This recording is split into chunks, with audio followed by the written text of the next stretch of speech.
Muito bem, de volta para falar de tecnologia aqui no 90 Minutos.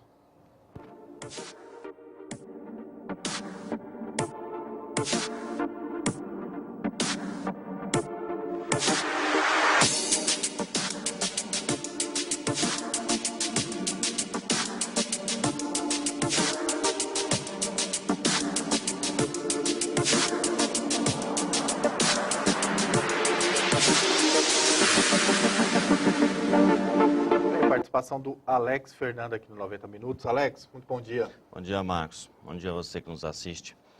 Marcos, está acontecendo na Ásia uma feira de computação, uma das maiores do mundo, e vamos falar sobre umas novidades que apareceu lá, mas antes eu queria mostrar uma novidade que não é tão novidade assim, que já tem uns 3 anos que o projeto inicial foi apresentado.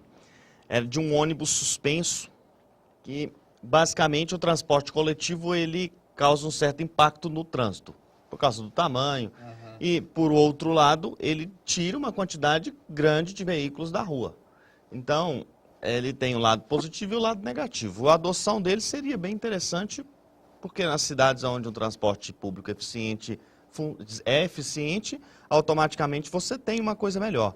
A BBC apresentou o protótipo que já existe há algum tempo, mas dessa vez foi confirmado que uma cidade chinesa, a propósito, a criação é chinesa, tá? Apesar que dizem que os chineses não criam nada, mas essa criação é deles.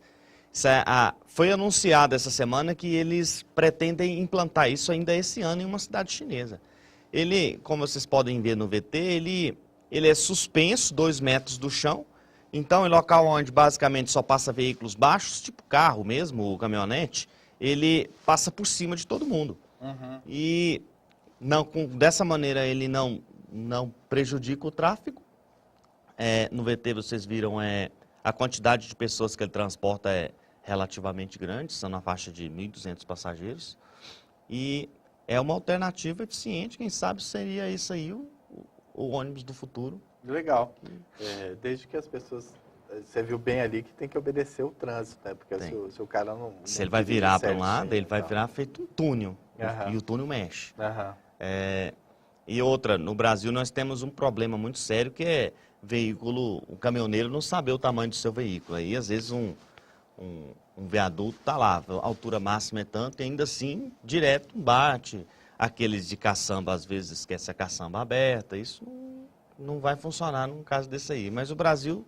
tem muita coisa que precisa ser adaptada. Primeiro, né, para resolver. Primeiro tem que resolver um monte de coisa para depois pensar nisso aí, né, Alex? Isso é. Aí, e outra coisa bem interessante dele, que para nós é bem favorável, é o custo. A implantação disso é cerca de 16% do valor da implantação de um metrô. O metrô o custo é bem proibitivo para um país igual ao nosso. Agora vamos falar da Computex, a feira que está acontecendo na Tailândia.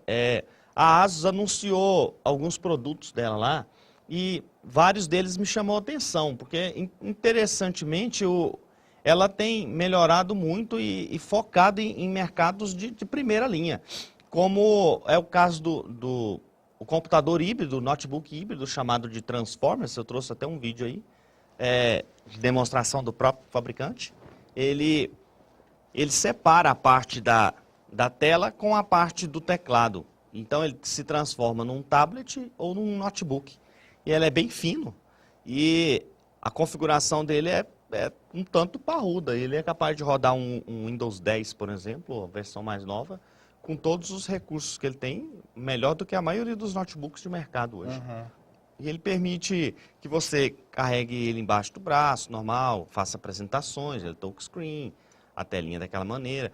Para digitar, ele é bastante interessante também, pelo fato que você dobrou ele ali com o tecladinho da maneira que você está vendo. Ele permite digitar de uma maneira que um tablet convencional não permite. E ele foi desenvolvido, parece que em 3 tamanhos diferentes, de 12 polegadas, que é as versões normais dele, Pro e comum, e uma versão mini, que é 10 polegadas, 10.1, 10.2, se não me engano. É o tamanho de um iPad clássico.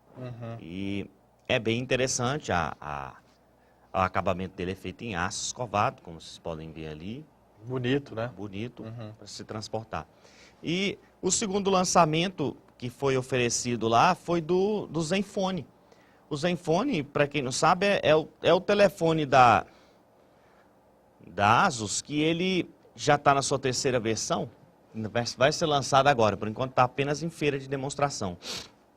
Ele, até a versão 2, ele sobressaiu muito como um smartphone de intermediário. Normalmente, em tecnologia, você tem sempre a categoria de entrada, que é com custo mais baixo, mas é só uma amostra da tecnologia. Tem os intermediários, que ficam entre os dois, e os tops de linha. Hoje, o Zenfone, até então, ele era intermediário, mas a ideia clara que a Asus tenta passar é que ela está focando em chegar nos top de linha. Hoje ela já fez um produto que consegue concorrer praticamente pau a pau com o Galaxy da Samsung, a versão mais nova S7, ou com o iPhone 6S que existe no mercado hoje. O acabamento dele é feito em aço nas laterais, é muito bom. Tem sensor de leitor biométrico, a câmera dele parece que 16 mega, como vocês podem ver aí, um frontal com 8. Parece que tem uma versão dele, que foi anunciada lá, uma versão de mais luxo, que a câmera chega a 23 megapixels, é uma câmera um tanto, é bem considerável. E a memória dele também é bem interessante. A versão que foi anunciada de mais luxo dela, ela chega a 6 GB de memória. Eu estou falando de memória RAM do dispositivo. Hoje, os notebooks que você vê no mercado, poucos têm essa capacidade. A versão básica dele vem com 4 GB. É uma memória um tanto considerável para um telefone, ele vai rodar muito rápido. O conector, como vocês podem ver, o conector é muito parecido com o do iPhone. O iPhone novo, né? O iPhone novo, mais novo, da versão mais nova. E o design não é feio, né? Não, ele ficou parecido com o iPhone 6, que também saiu ontem num jornalzinho japonês, uma confirmação que a Apple não confirmou, que ela vai manter por 3 gerações agora o designer do iPhone. Então, se isso se confirmar, o iPhone 7 ele vai ser muito parecido com o 6 e o 6S. E que existia muito rumor que ele iria ser todo diferente. Saiu vídeos aí que ele iria até ser feito um Transformer, abriria cantos arredondados, a tela chegando nas laterais, igual o S7. Mas se tudo acontecer, vai ser igual o S6 por fora. Ele basicamente vai melhorar a câmera, que já está quase confirmado que ela vai ser dupla. Ela vai ter a mesma qualidade que uma Cybershot tem hoje, por exemplo. E vai melhorar a questão de hardware dela, a memória provavelmente já vai vir com 3 GB. Lembrando que o fato de o iPhone trabalhar com uma memória menor não quer dizer que ele seja pior. Muito pelo contrário. Como o software dele é feito especificamente para ele, quem usa a Apple não sai da Apple. Tá? Isso é até questão de um gosto pessoal. E o smartphone, quem criou foi a Apple, não foi? Assim, a ideia de smart foi. Então é muito difícil a gente ter um produto de uma outra empresa que não seja parecido com um iPhone. Né? E na verdade ela acaba criando a tendência, né? Os outros acabam correndo atrás. A ideia do mouse, por exemplo, foi ela que criou, foi a ideia da Apple, apesar que isso aí existe uma controvérsia, porque ela acabou pegando de maneira obscura o projeto da Xerox, que foi abandonado pela Xerox. Aí, na mesma época, a Microsoft correu lá e copiou o projeto. Aí houve uma briga, foi nesse momento que houve um distanciamento entre a Microsoft e a Apple. Até hoje elas não vivem se espinhando. Mas, basicamente, em mercado de tecnologia, tudo que você vê saiu da Apple. Ela que é a predecessora de tudo. Bom, agora vamos falar de um assunto que está em moda. É bem interessante e é uma coisa que utiliza basicamente a estrutura da internet hoje para se viabilizar novos negócios. É a ideia de crowdfunding ou, no Brasil, como é conhecido, financiamento coletivo. Tem um VTzinho de uma produtora espanhola que ela tenta passar em gráficos mais ou menos o que isso significa. Inicialmente, até pouco tempo atrás, se você tinha um projeto, sei lá, vamos imaginar que você pensou num brinquedinho novo lá, ou um utensílio que você teria vontade que fosse fabricado, você queria fabricar, você teria que desembolsar o seu próprio dinheiro para isso, ou você vendia algum bem, ou pegava emprestado com um amigo, ou corria para um banco, ou conseguia sócios. Basicamente era o que você fazia. E depois que você tem a ideia de rede social, de compartilhamento, surgiu uma ideia de por que não eu conseguir pequenos empréstimos ou pequenas doações de pessoas físicas espalhadas pelo mundo. Daí surgiu essa ideia de financiamento coletivo. Como o mais forte hoje é o Kickstarter, você pode procurar no Google que você vai encontrar. Você tem uma ideia, você vai lá e coloca ela, a apresentação dela, feito um vídeo, como que seria para produzir, o que você vai gastar, o que a pessoa que doar, ele vai ganhar. Por exemplo, vamos imaginar que você vai fabricar um sapato revolucionário que te deixa voar. Aí você vai lá, expõe como que ele funciona, é assim, mostra um protótipo, aí convence as pessoas de como ele funciona e se é divulgado em rede social e se espalha pelo mundo.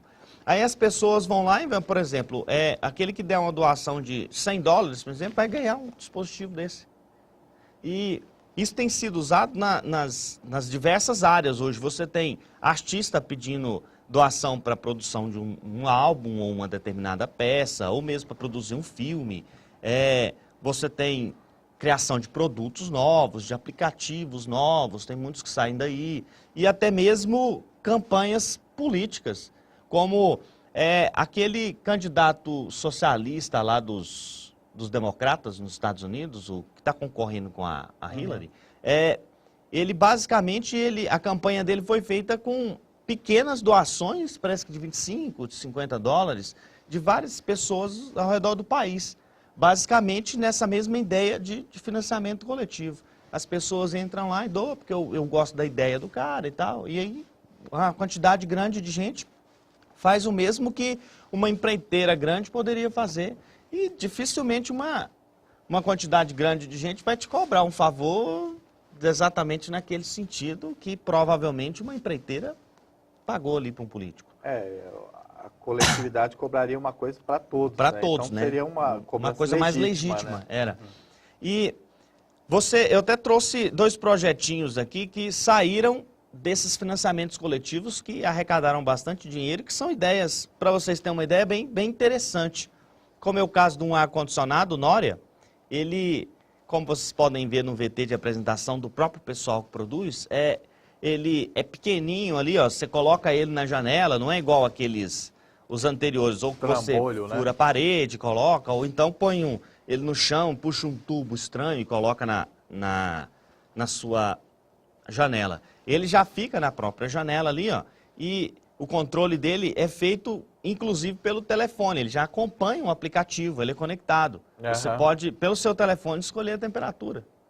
E aí, como ele já fica ali na janela, um pedaço para dentro, onde ele lança o ar, e a parte de trás dele já está do lado de fora. Então, a água, o ar quente, tudo ele já joga ali. A ideia ficou bem criativa, não sei até porque ninguém pensou nisso antes. Um design legal, né? Bonito. E ele é pequeno, ó, a menina consegue carregar ele, colocar ele no local onde tem que ser. Na hora que ela não precisa do ar, sei lá, em época de inverno, ela pode guardar ele embaixo de um móvel qualquer, não ocupa espaço, não fica estranho. É bem interessante. Ele está lá para vender, eu não me recordo o valor, mas ele estava lá para ser financiado por um valor pequeno, parece que é $200, uma coisa assim. Se você pegar um modelo top de linha hoje de um ar-condicionado, no Brasil o valor chega a R$2.000. E trouxe também um outro modelo, que é a ideia de um sofá inflável. A ideia dele ficou super interessante. Esse também eu não sei como ninguém nunca pensou nisso antes. Ele é feito uma mochilinha e você desdobra ele, você não precisa de nada para você inflar. Você simplesmente bate ele no ar e aí só com aquele ar que entra, você enrola a ponta ali, ó, para dar uma certa pressão e trava. Ele vem nas laterais dele com suporte para colocar smartphone ou colocar um tablet ali, ó, e um abridor de garrafas. Que legal, hein? É bem interessante o produto e Está lá para ser financiado, parece que o valor era pequeno, nem me recordo, $80, uma coisa assim. Uhum.